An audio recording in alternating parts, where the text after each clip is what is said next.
Hello and welcome to Zimstake Media.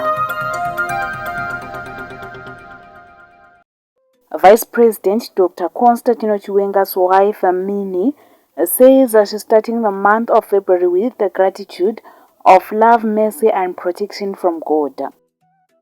Mrs. Chiwenga says that the month of February is full of evil and therefore asks for divine protection against all forms of evil.